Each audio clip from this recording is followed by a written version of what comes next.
é o nosso Deus. Nós temos falado aqui sobre o livro de Jeremias, né? Eu quero ler com os irmãos capítulo de número 10, Jeremias capítulo 10.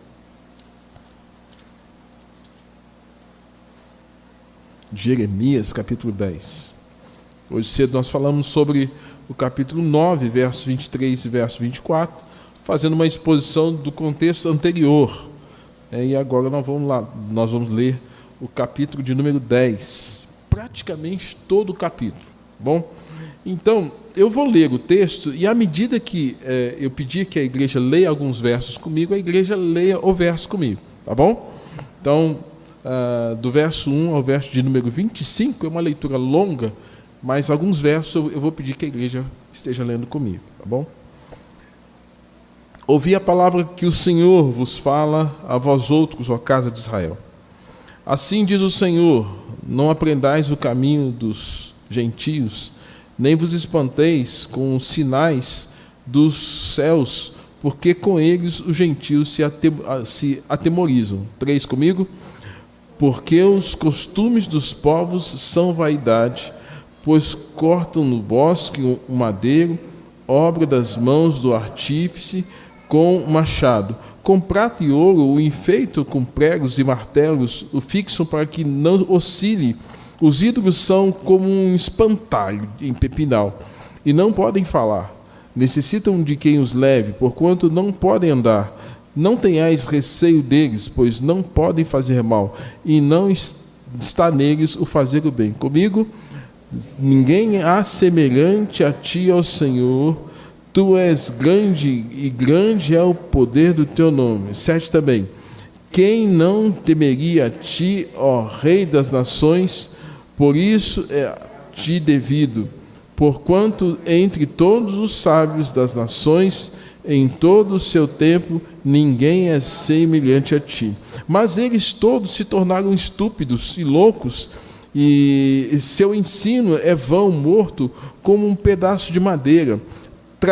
Trace prata batida de Tarsis, ouro de Ufaz. Os ídolos são obra de artífice, de mãos de ourives, azuis, púrpuras são as vestes, todos eles são obras de homens hábeis. 10. Mas o Senhor é verdadeiramente Deus, Ele é o Deus vivo, é o Rei eterno. No seu furor treme a terra, as nações não podem suportar a sua indignação. Assim lhes direis: os deuses que não fizeram os céus, a terra, desaparecerão da terra e debaixo dos céus. Comigo, o Senhor fez a terra pelo seu poder, estabeleceu o mundo por sua sabedoria, e com ele a sua inteligência estendeu os céus, fazendo ele o ribombar o trovão. Logo há tumulto nas águas do céu, sobem os vapores das extremidades da terra. Ele cria os relâmpagos para a chuva, e os seus depósitos faz sair o vento. Comigo, todo homem se tornou estúpido e não tem saber.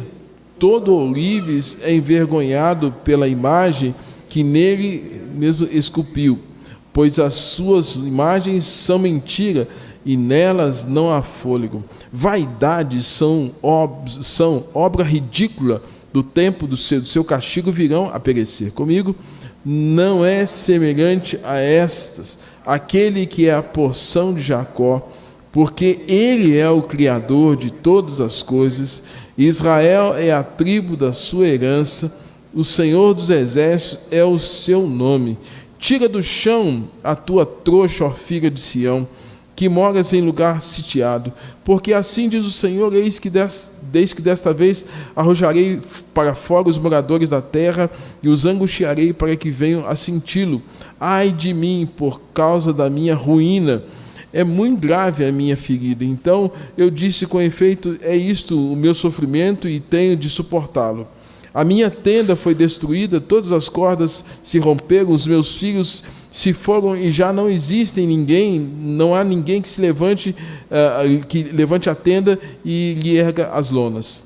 porque os pastores se tornaram estúpidos e não buscaram o Senhor, por isso não prosperaram e todos os seus rebanhos se acham dispersos.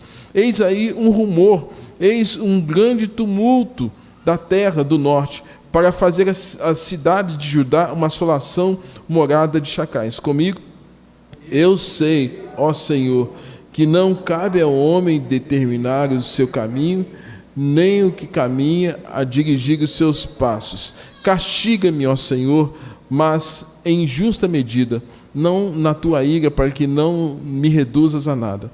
Derrama a tua indignação sobre as nações que não te conhecem e sobre os povos que não invocam o teu nome, porque devoraram a Jacó, devoraram-no, consumiram-no e assolaram a sua morada. Até o verso 25. Senhor Deus, nosso Pai, mais uma vez rogamos a tua bênção para comunicar a tua palavra, para compartilhar as tuas verdades. Dá-nos clareza de ideia, de pensamento, mediante a iluminação do teu Santo Espírito sobre a nossa vida. Assim oramos e agradecemos em nome de Jesus. Amém. Irmãos, tema: Deus soberano. Deus soberano. Você crê que Deus é soberano? Você crê piamente nisso? Se você crê que Deus é soberano, você crê que Deus está no controle de tudo, que Deus está no controle da história, e que nada foge ao controle de Deus. Absolutamente nada foge ao controle de Deus. Até as coisas ruins que estão acontecendo, pandemia, doença, desgovernos, conflitos, tensões, guerras, tudo está sob o mais verdadeiro controle do nosso Deus. Irmãos, nós vimos hoje pela manhã que Israel estava se gloriando por motivos errados, e por isso se enfraqueceu, apostatou-se, tornou-se adúltera. Nós vimos hoje pela manhã. Quem não participou, por favor, assista o culto da manhã, certamente está lá no nosso canal da igreja. Eles estavam se gloriando na sua própria sabedoria, eles estavam confiando na sua própria força, eles estavam confiando nas suas riquezas, Eles esqueceram de buscar e conhecer a Deus. Eles não recorreram a algo que faz parte da natureza de Deus, que nós chamamos de atributo comunicável. Eles poderiam ter recorrido à misericórdia de Deus, mas eles falaram: nós não queremos a misericórdia de Deus. Eles poderiam ter reconhecido a justiça de Deus, e a justiça de Deus, quando é aplicada a nós, vai sempre se reverter em compaixão e misericórdia e trazer salvação, redenção, mudança. Mas eles não fizeram isso.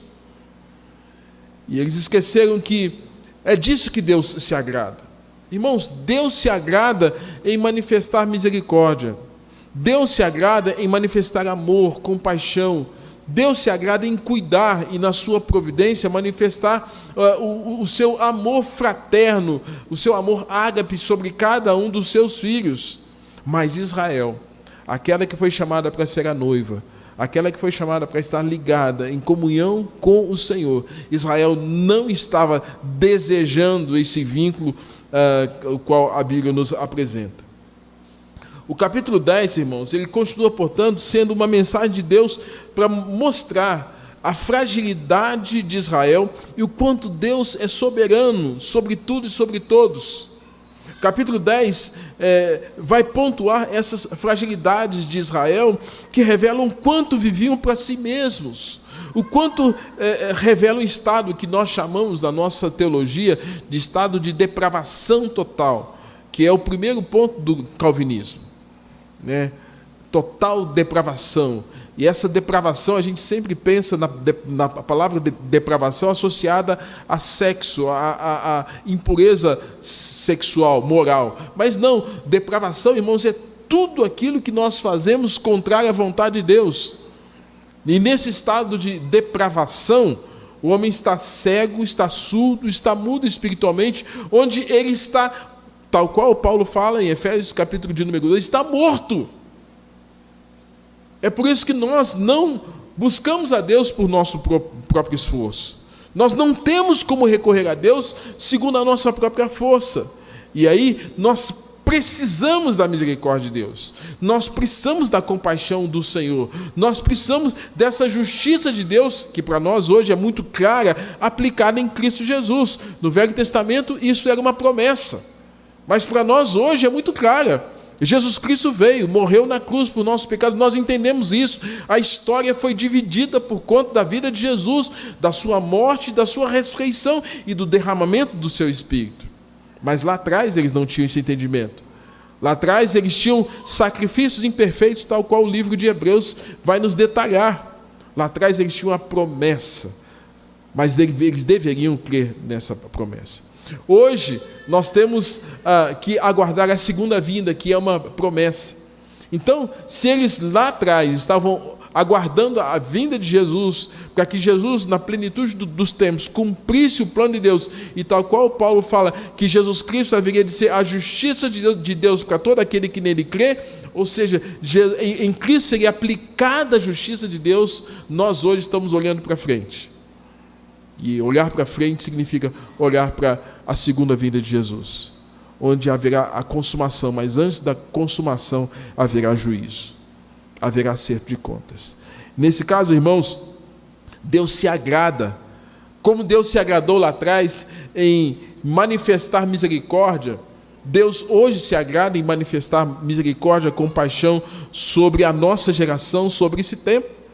Nós ainda estamos no que a gente chama de dispensação da graça, nesse tempo da graça, onde Deus, mediante o seu amor, nos atrai com o seu amor, com a sua mensagem, e nos atrai para que nós estejamos ligados e vinculados a Ele. Irmãos, o povo hebreu naqueles dias deveriam ouvir a palavra do Senhor. Capítulo de número 10 nos informa isso.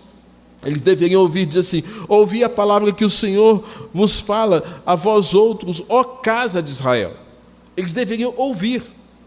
Lembrando que Paulo fala em Romanos, capítulo 10, que a fé vem é produzida em nós à medida que nós ouvimos.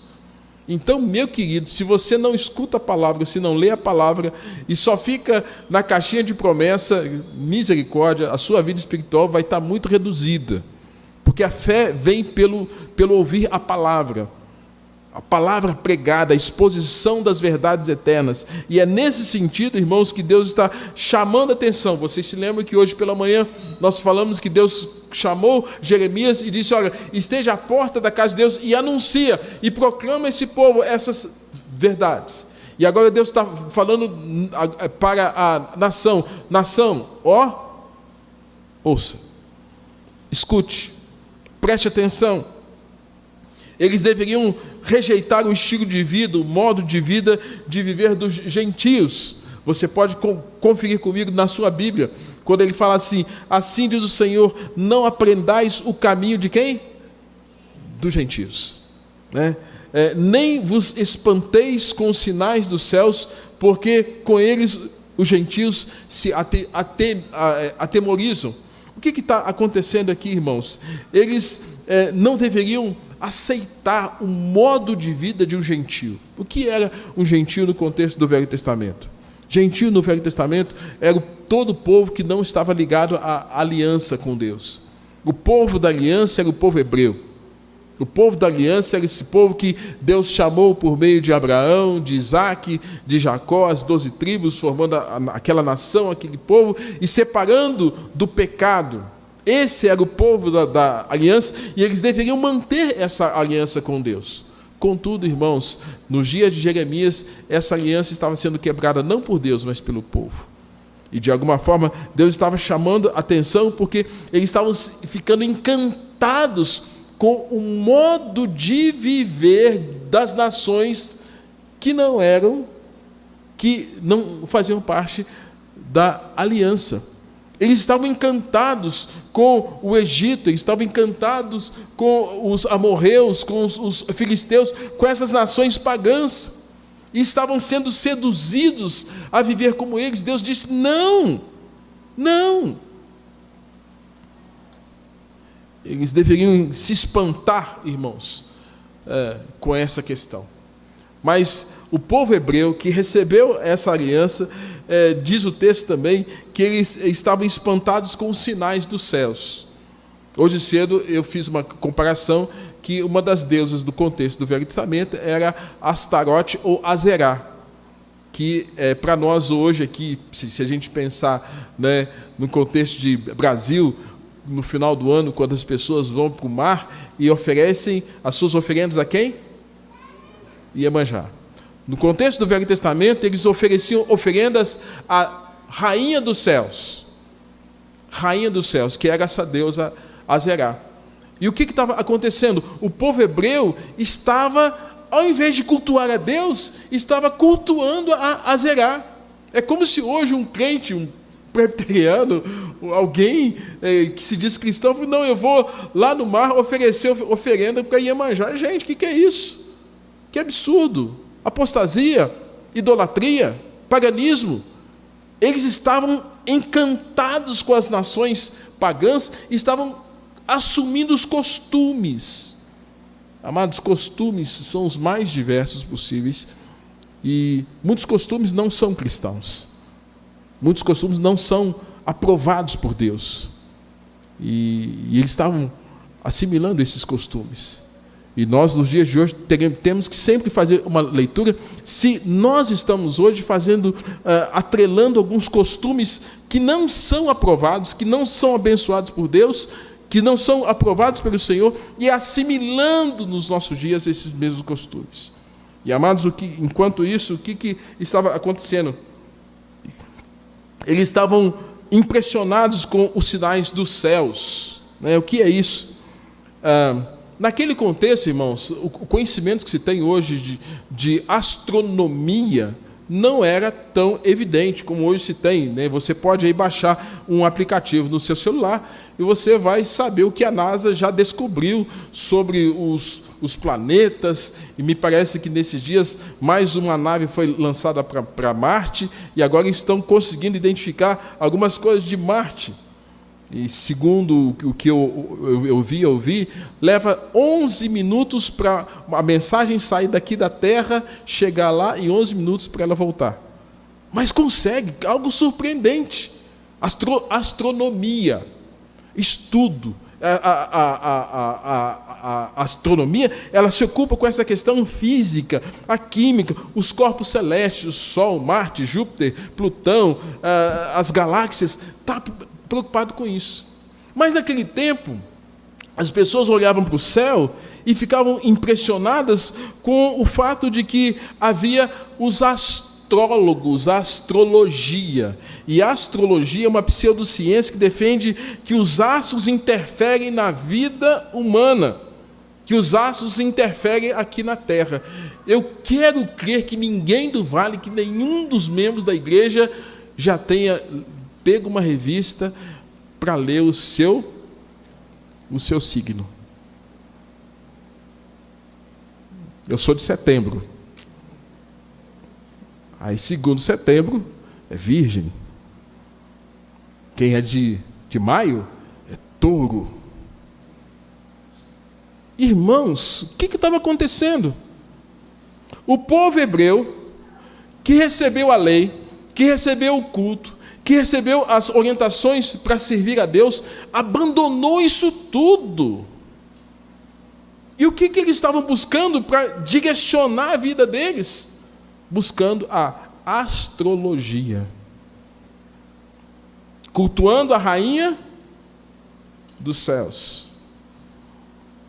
Os israelitas estavam se curvando à astrologia, ao horóscopo da época, para saber o destino das suas vidas. Irmãos, com tristeza, eu vou dizer que nesses meus 28 anos de pastor ordenado, eu já vi muito crente deixando a Bíblia para buscar astrologia. E buscar consultar a direção que os astros e que as mudanças das marés podem fazer na sua vida. Pelo amor de Deus, isso é apostasia. E era exatamente essa situação que estava acontecendo naqueles dias. E Deus estava dizendo, Deus disse no verso de número 2, não vos espanteis com os sinais dos céus, porque com eles os gentios é que se atemorizam. Os gentios olhavam para os céus, viam essas alterações em função das constelações e ficavam atemorados. Mas o povo hebreu tinha a palavra, tinha a lei moral, os 10 mandamentos, a lei cerimonial. Eles tinham as prescrições, a história dos patriarcas, de Abraão, de Moisés, de Isaac, a formação das 12 tribos, de como o Senhor abençoou, de como o Senhor permitiu até que celebrassem a Páscoa, o tabernáculo, as primícias, o Pentecostes. Eles estavam dando as costas para isso tudo. Irmãos, é por isso que Deus vai mostrar, no capítulo de número 10, alguns pontos que podemos elencar aqui, que revelam a fragilidade de Israel, que a gente poderia dizer, a fragilidade humana, que revela essa depravação espiritual, que insiste em viver a parte de Deus, no engano de pensar que possam ter liberdade sem Deus. Traduzindo, o povo hebreu estava dizendo assim, nós não precisamos de Deus, nós podemos andar conforme a nossa própria vontade. E aí, segundo o nosso próprio livre arbítrio. Mas, amados, não era isso que Deus queria.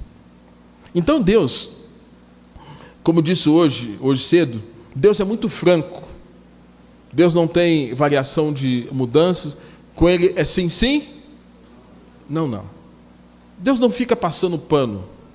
Deus não fica nos alisando. Ah, coitadinho de você. Deus é franco, é verdadeiro. E esse Deus que é franco, que é verdadeiro, Ele vai usar o profeta para chamar a atenção de algumas questões que estavam acontecendo por conta de todo esse cenário, esse pano de fundo que nós estamos descrevendo aqui. Primeiro, no verso de número 3, Deus chama a nação de Israel de vaidosa. Diz assim o verso 3, porque os costumes dos povos são o quê? Vaidade. Os costumes dos povos são vaidade. E aí Deus traduz o que eles estavam fazendo que revelava essa vaidade, essa soberba. E aí a soberba estava no fato de que eles, com as suas próprias mãos, estavam construindo ídolos. Com as suas próprias mãos, estavam, de acordo com os artífices, construindo ídolos de ouro, de prata, e que pregavam esses ídolos, e que para Deus eram como espantalhos, e adoravam esses ídolos. Deus disse, eles não podem andar, eles têm que ser pregados num lugar, para que eles estejam fixados como que de pé. E Deus diz, não tenham medo deles, mas vocês estão agindo com vaidade quando vocês criam os vossos ídolos. Ah, irmãos, idolatria é o grande problema do ser humano. Quando Adão pecou contra o Senhor, você se lembra lá em Gênesis, capítulo de número 3, primeiro ídolo, quando o Senhor Deus disse para Adão, Adão, onde estás? Uma pergunta retórica. Reginei, onde você está? José, Maria, Antônio, onde é que você está? E quando nós estamos em pecado, quando nós estamos contra Deus e distante do Senhor, nós falamos como Adão. E a desculpa de Adão foi, Senhor, eu ouvi. Só que quando eu vi que era o Senhor, eu tive medo. E a palavra de que Adão fala com Deus, eu tive medo e me escondi. Ele escondeu atrás de quê? Adão se escondeu atrás de uma árvore. Ele se escondeu atrás de uma árvore. A árvore representou a proteção. Primeiro momento de idolatria. Tudo que faz com que a gente se esconda e tenha uma sensação de que nós estamos protegidos, abrigados, guardados. E aqui eles estão falando, Deus, o Senhor fica aí, nós vamos fazer uns bonequinhos de pau aqui, vamos pôr prata, vamos pôr ouro, vamos pôr algumas coisas aqui, nós vamos pegar uns pregos, fixar, pegar um artífice, deixar tudo bonitinho, mas a nossa confiança está nisso. Deus, não façam isso. Deus chama os gentios de estúpidos. Duro dizer isso, né? Vocês são estúpidos, vocês são loucos. Israel é estúpido. Diz aqui a palavra do Senhor, irmãos, quando o Senhor diz assim, lá no verso de número, deixa eu ver aqui, 8, assim, mas eles se tornaram estúpidos e loucos. Estúpidos e loucos. Seu ensino é vão e morto, como um pedaço de madeira. Deus falou, gente, vocês estão agindo com estupidez. A idolatria gera estupidez. E quando nós olhamos para o Salmo de número 115, que fala que esses ídolos, eles têm boca e não falam, têm olhos e não veem, têm ouvidos e não ouvem, têm mãos e não apalpam, som nenhum lhe sai da garganta. Aí ele fala, torne-se semelhante a eles aqueles que o adoram. Ou seja, não tem vida. E quem adora um objeto que cria um nível de adoração, de reverência, de dependência de algum tipo de ídolo, Deus fala, você está morto como esse ídolo. Então vocês são loucos. Gente, Israel recebeu vida. A nação recebeu a graça. A nação recebeu o culto, a aliança. E eles não poderiam fazer o mesmo. Deus vê a estupidez generalizada dos homens, porque lá no verso de número 14, ele fala isso, todo homem se tornou estúpido. Irmãos, Deus sabe que não cabe ao homem determinar o seu caminho, mas lá no verso de número 22, Israel está dizendo assim, olha, nós vamos determinar o que nós vamos fazer, o que nós vamos viver, do jeito que nós vamos viver, e não queremos saber de Deus. Verso de número 14, eu sei, ó Senhor, que não cabe ao homem determinar o seu caminho, nem ao que caminha dirigir os seus passos. Israel estava deliberadamente contrário aos propósitos de Deus. Se você sair na rua, você vai e fizer a seguinte pergunta, você conhece a Deus? As pessoas vão dizer, conheço a Deus. Você faz uma segunda pergunta, você está vivendo conforme a direção de Deus? Eu estou vivendo. Mas onde é que você encontra essa direção? Muitos vão dizer que encontram essa direção nos seus sentimentos, nos seus pensamentos. Muitos vão dizer que encontram essa direção na força da natureza. Mas são poucas as pessoas que vão dizer, olha, eu sei o que Deus quer da minha vida, porque pelas Escrituras, a palavra de Deus me ensina aquilo que Ele quer de mim. Porque Ele deixou escrito, revelado aquilo que Ele quer para mim. E a nação de Israel, irmãos, até então tinha sido abençoada com os 10 mandamentos. A nação tinha abençoado com a lei cerimonial, descrita no livro de Levítico, onde eles poderiam saber o que Deus queria, mas eles deram as costas para a lei moral, para a lei cerimonial, e agora estão diante de um quadro de idolatria, dizendo, nós cultuamos a rainha dos céus, nós buscamos oráculos, e a nossa vida vai ser dirigida por nossa própria vontade. Queridos, que tristeza. Que tristeza. É triste quando nós temos pessoas que vivem a vida como se Deus não existisse. E Deus é colocado literalmente do lado de fora da sua existência. Nós lemos aqui, Alain leu o Salmo de número 8, que faz uma pergunta. O Salmo de número 8 tem a seguinte pergunta. Na Bíblia, revista e atualizada, fala assim, que é o homem para que dele te lembres? Na Bíblia, nova versão internacional, fala assim, que é o homem, mesmo jeito, mas nos enriquece entender outras versões. Novo Testamento, linguagem de hoje, faz a seguinte consideração, que é um simples ser humano para que penses nele. Simples ser humano. A Bíblia corrigida diz assim, que é o mortal para que dele te lembres? Ou seja, irmãos, o Salmo de número 8 quer colocar a gente no nosso devido lugar. Quem somos nós? Quem sou eu? Quem é você? Viver a vida à parte de Deus. Quem é você? Você é um simples mortal.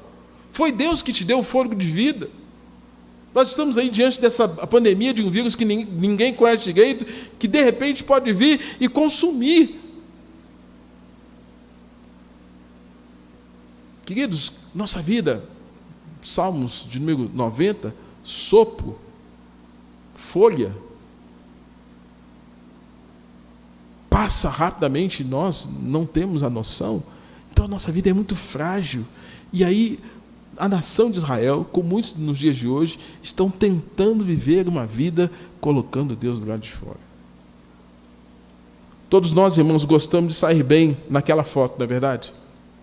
Quem tem celular aí, né, gosta de tirar foto, né? Todos nós gostamos de sair bem na foto. É por isso que, às vezes, por falta de simetria ou de harmonia, algum lado da gente, nós não gostamos de ser registrado. Por exemplo, se você tem uma simetria do lado direito, então você só quer tirar foto vindo de onde? Direito. Porque tem uma simetria, você fica mais bonitão, mais bonitona. Mas o lado esquerdo não fica tão bem na foto, né? Não fica tão bem. Aí você fala, não, apaga essa foto. Tira isso aí, eu não quero isso não. Eu escuto isso muito na minha casa, viu, gente? Aí nós falamos, não gostei. Mas aquele registro no tempo e no espaço, que é essa foto digital, né, hoje digital, é real, mostra quem você é. Quem você é. Quando isso acontece, e nós tiramos uma foto onde nós não saímos tão bem na foto, o que a gente faz?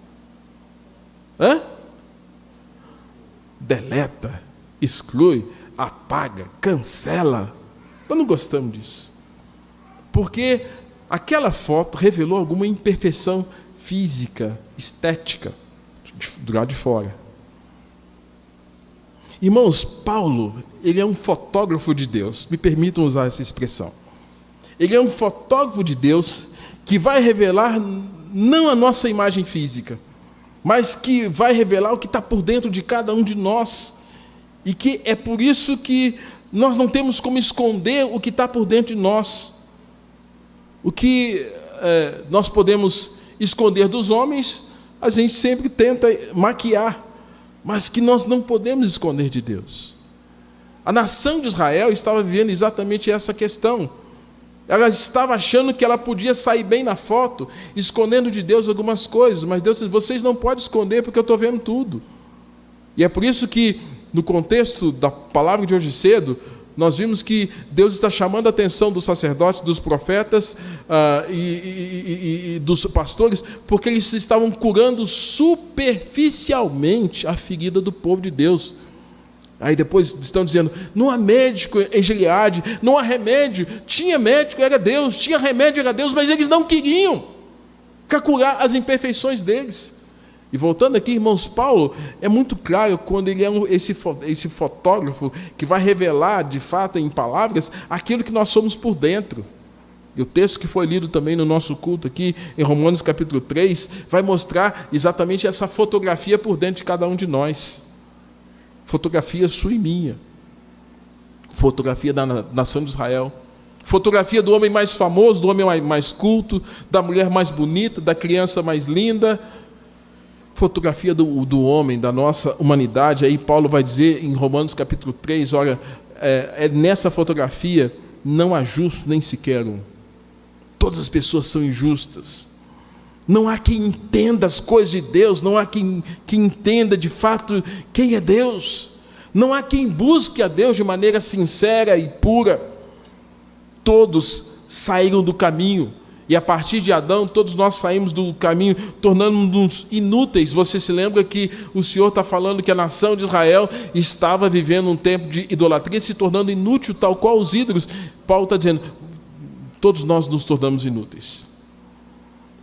Deus dizendo por meio de Paulo, acerca dessa fotografia nossa, que nossa garganta é um túmulo aberto.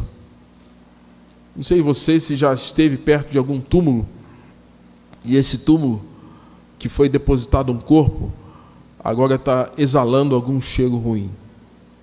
Não sei se você já teve alguma experiência assim. E, segundo me parece, já me foi informado de que uma das carnes que mais cheira mal é a carne humana. Cheira muito mal. E a Bíblia está falando que, por causa do pecado, nós temos da nossa boca, é como se fosse um túmulo. Da nossa boca não sai coisa cheirosa, não sai coisa agradável, não sai nada bom. E Paulo está falando isso, ele está falando com a nossa língua, ao invés de nós caminharmos pela verdade, nós caminhamos pelo engano. Ele fala que da nossa língua sai veneno, como um serpente nos seus lábios. Ele fala que a nossa boca está cheia de amargura e maldição. Gente, que foto feia é essa? Mas é uma foto real. Que nossos pés são ágeis para destruir, para derramar sangue. Que há uma ruína, que há desgraça que marcam as nossas histórias, o nosso caminho, e que nós não conhecemos o caminho da paz. Por isso que Deus fez uma promessa em Isaías, que Ele haveria de enviar o príncipe da paz. Irmãos, é uma foto horrível essa que Paulo pinta de nós. Quem são vocês, mortais? Quem são vocês, pecadores? Quem são vocês? E Paulo conclui dizendo, aos seus olhos, eles são inúteis, porque eles não temem a Deus. Irmãos, é uma foto muito difícil. É uma foto que nem você, nem eu gostamos de ver. E você sabe que a Bíblia nos ensina no sermão profético de Jesus, que nos últimos dias o amor vai o quê? E a iniquidade vai o quê? Aumentar. Isso significa que esse quadro de depravação, de perversidade, ele não vai diminuir. Ele vai o quê? Aumentar. Está vendo? E Israel, naqueles dias, irmãos, ainda não tinha visto isso de maneira intensa, mas a nossa geração está vendo a intensidade do pecado. Coisas absurdas. Depravação. O homem tendo se tornado, pela queda, cada vez mais incapaz de viver de acordo com os padrões de Deus.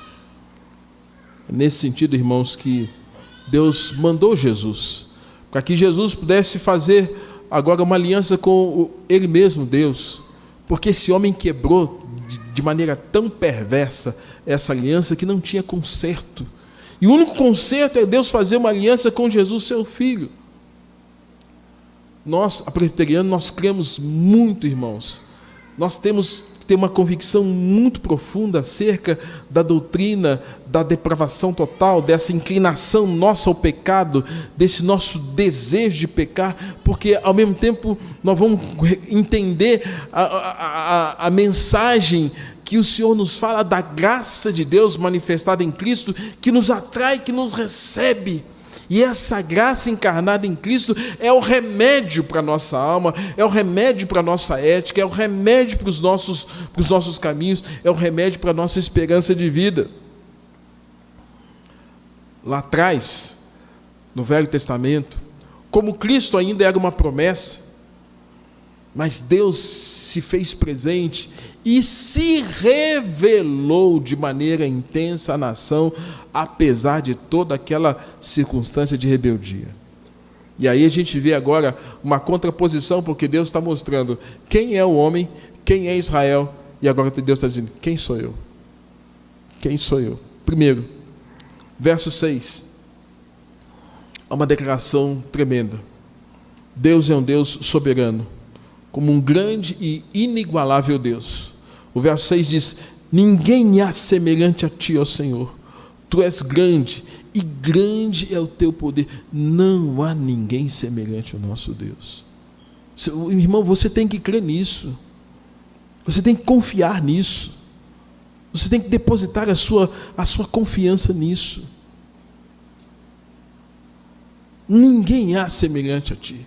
Não há um outro Deus como o seu Deus, como o nosso Deus, como o Deus da Bíblia. Não há. Então, Deus é um Deus soberano, como um grande e inigualável Deus, incomparável Deus. Segundo, o verso 7 vai mostrar Deus, um Deus soberano como o Rei das Nações. Rei das Nações. Os jovens, eu não sei, aqui na nossa igreja, os jovens cantam, ó Rei das Nações, quem não temerá, quem não glorificará teu nome, ó Rei das Nações. Como é que é? quem não te louvará? Pois só teu nome é santo. Esse Rei das Nações.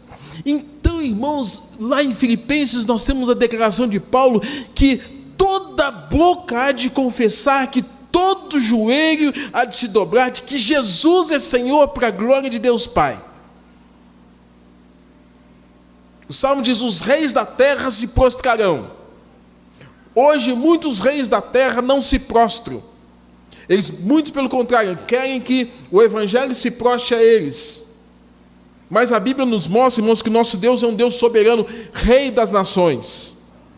E não há como nós não temermos esse Rei. Alguns homens dizem: a nossa nação não precisa de Deus.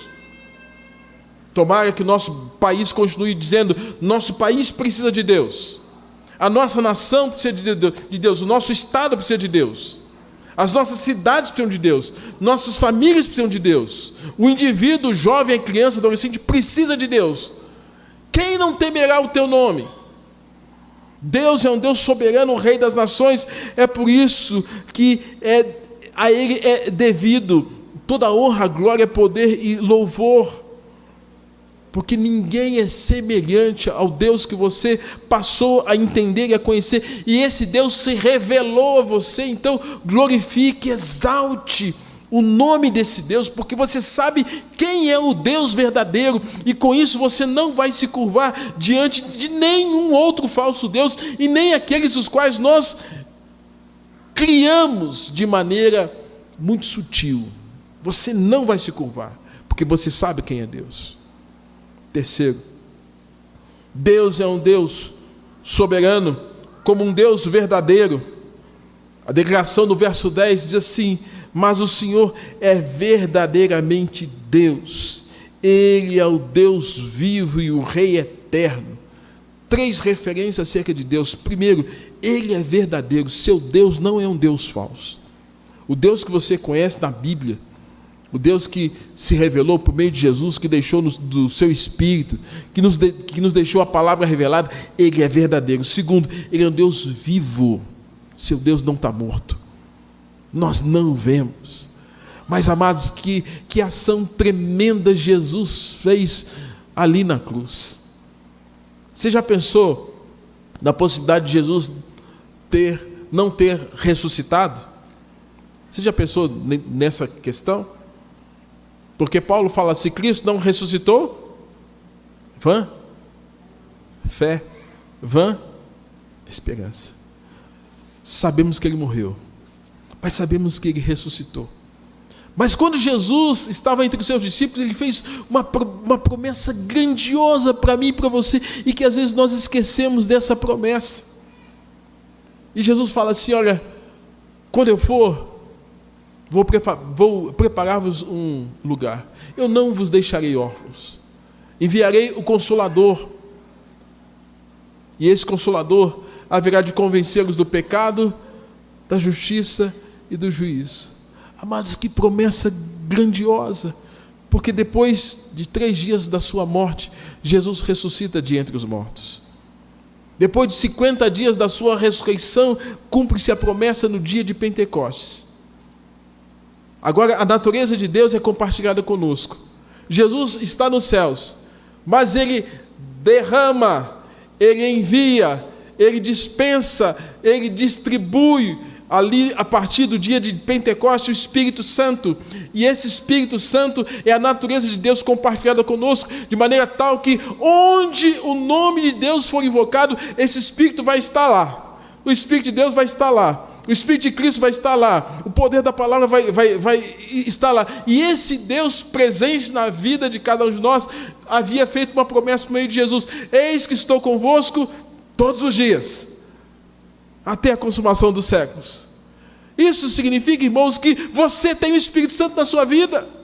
Se você se converteu, se você é de Jesus, o Espírito de Cristo está com você. Você não está sozinho, você não foi abandonado à própria sorte, mas Deus está com você. E esse Espírito Santo te santifica, porque o Deus que você serve é um Deus santo.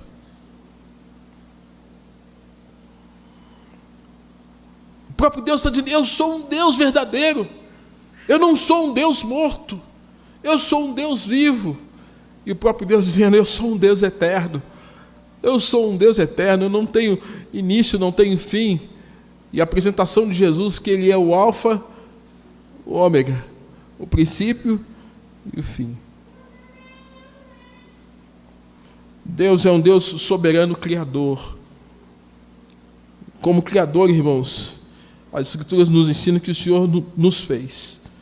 Um Deus sábio e inteligente, que estabeleceu o mundo por sua sabedoria e com a inteligência estendeu os céus. No livro de Gênesis nós temos a descrição do começo de tudo, como esse Deus inteligente, organizado e criador fez as coisas. E mediante o seu poder, o poder da sua palavra, Ele disse: haja luz e houve luz. Haja firmamento e houve firmamento. Haja separação entre as águas e houve separação. Produz a terra e a terra produziu relva. Criou Deus os grandes animais e todos os seres viventes. E assim, irmãos, ao final de tudo isso, numa conversa da economia de Deus, da Trindade, o Pai, o Filho e o Espírito Santo, um deles diz assim: façamos o homem a nossa imagem, a nossa semelhança. João capítulo 4 fala que Deus é Espírito. Mateus, Marcos, Lucas, João fala da encarnação do Verbo. Jesus, o Filho de Deus, se encarnou.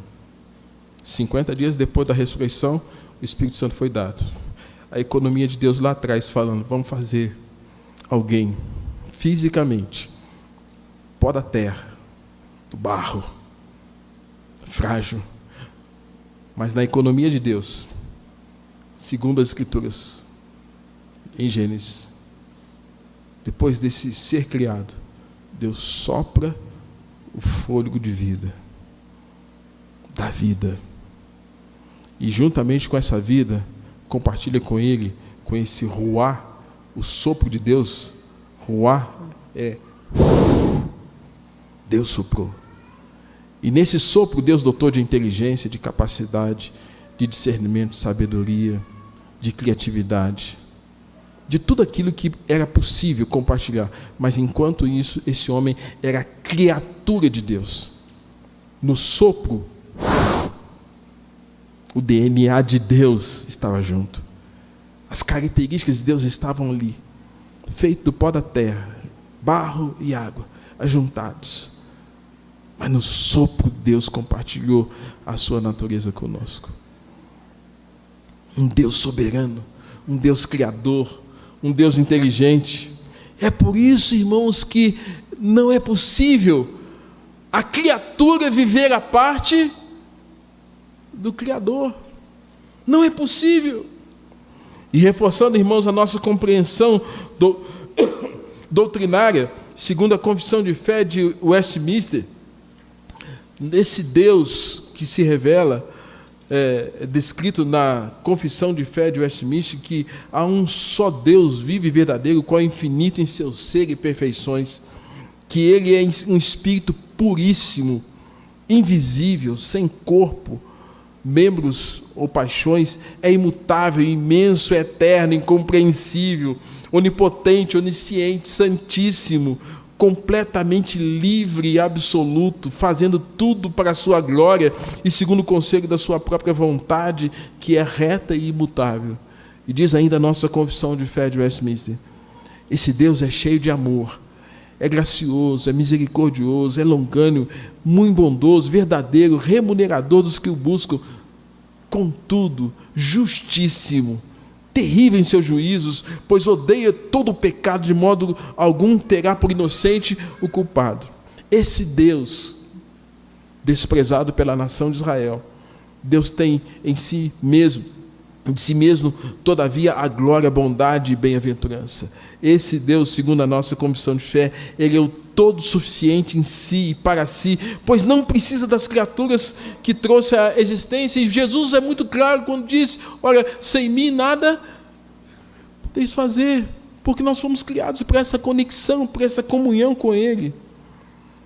Esse Deus, todas as coisas são patentes e manifestas diante dele, ou seja, Deus tem os olhos sobre tudo e sobre todos. Nós não podemos fugir da presença de Deus. E Davi é muito claro, Salmo 139, Salmo 51. Para onde fugirei do teu espírito? Se suba ao céu, o Senhor está lá. Se faça a minha cama no mais profundo abismo, o Senhor está lá também.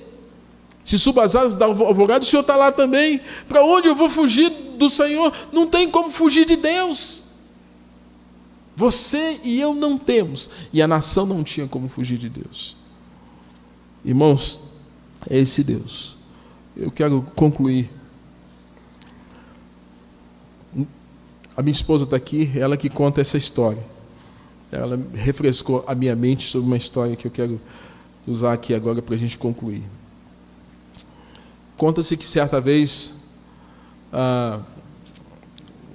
numa faculdade, havia uma moça muito bonita. E de repente, um rapaz não tão provido de beleza se encantou por ela, se apaixonou por ela. É muito comum isso, né? Rapaz feio gostar de moça bonita. Deus tem que ter misericórdia de nós, né? As mulheres são muito bonitas, né? E Deus tem essa compaixão de nós, colocar umas moças bonitas, umas mulheres esposas bonitas do lado da gente. E aquele moço se encantou com aquela moça, e ele meio sem jeito, deixou passar o tempo. Um dia chegou nessa, pô, fulano, eu estou interessado em você, tal. E ela, never, nunca, tô fora, não quero saber. Deu o maior toco no rapaz, né? Deu o maior toco nele. De repente, irmãos, o tempo passou, e aquela moça, oriunda de uma família com algum problema financeiro, a moça não estava mais frequentando a faculdade. E segundo a história, o rapaz chegou então para uma das amigas dela e falou: o que aconteceu com fulano? Ela falou: fulano tal não está vindo mais porque eles estão tendo problemas financeiros. Aquele rapaz então, que estava apaixonado, encantado, amando aquela moça, mas tomou o toco, mas continuou ainda com aquela esperança. De repente o tempo passou, ele foi lá então e investiu naquela moça. Foi até a tesouraria, pagou a faculdade todinha daquela moça, pediu para que todos ficassem em silêncio, ninguém falasse nada. E aquela moça voltou para a faculdade. Voltou, se formou, o tempo passou, e ela então quis saber quem é que tinha pago aquela faculdade para ela. Aí, chegando para uma das amigas, a amiga falou: foi aquele rapaz lá que você deu o toco. E foi ele que pagou a sua faculdade. E aí, me parece que nessa história, se eu estiver errado, depois a minha esposa me corrige. A moça, então, chegando para esse rapaz chegando para ela, se declarou novamente: eu fiz isso, assim, de fato, isso mesmo. E ela ficou com uma reflexão tão profunda na cabeça depois daquela ação, né? E, amados, eu sou prova disso, porque todos sabem que eu sou psicólogo também, e teve alguém que fez isso comigo. Teve um médico de Botucatu que pagou a minha faculdade 4 anos. Eu sou muito grato a ele. Pagou 4 anos a faculdade. E eu sei muito bem dessa história. Voltando para a história, essa moça reflexiva começou a ter o seguinte pensamento: como não amar alguém que me amou ou que me ama tanto? Como não amar alguém que me ama tanto? Como não amar alguém que pagou o preço para que eu pudesse chegar até aqui? Irmãos, essa deveria ser a reflexão da nação de Israel. Eles deveriam pensar: como não amar um Deus que nos ama tanto? Como não amar um Deus que nos tirou de 400 anos de escravidão?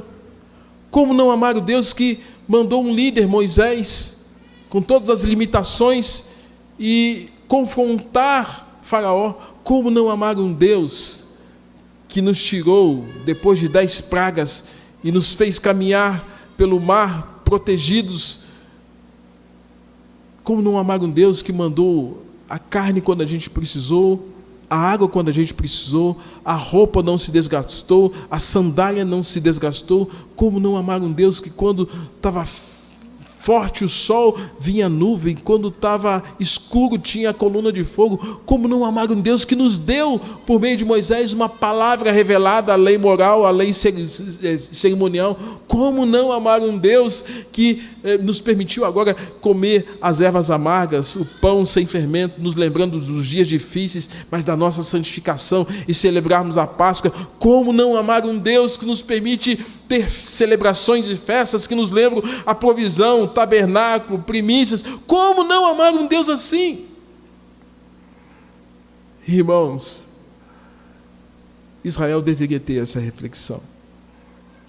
Mas até então, nesse contexto, até o capítulo 10, não era essa a disposição de Israel. Mas tomara a Deus que seja a nossa disposição, de olhar para Deus e falar assim: puxa vida, Deus, como não amar o Senhor que nos ama tanto? O Senhor tem sido bondoso conosco, apesar das nossas fragilidades, apesar do nosso pecado, apesar da nossa miséria, de quem somos. Israel, irmãos, deveria ter tido a mesma reflexão. Como não amar um Deus que me ama tanto? Israel, diante da sua fragilidade, deveria devotar-se ao Deus amoroso e soberano. Israel deveria entregar-se ao amor incondicional de Deus. Israel deveria crer e confiar no poder soberano de Deus. Israel deveria ser grata pela salvação que até então Deus oferecia àquela nação, de proteger, de cuidar e de salvar não somente dos inimigos da terra, mas principalmente dar a ela um futuro glorioso nos céus. Nós somos esse Israel hoje. Que o Senhor tenha compaixão de nós se estivermos com os nossos corações desviados dele. Que o Senhor continue tendo compaixão se estivermos fiéis a ele. E que o Senhor nos dirija dia a dia, para que nós, nesse senso de gratidão, possamos tributar a ele dominicalmente, diariamente, culto, através da nossa vida, dos nossos atos, porque nós sabemos quem é Deus. Nós cultuamos o Deus vivo e verdadeiro. Amém?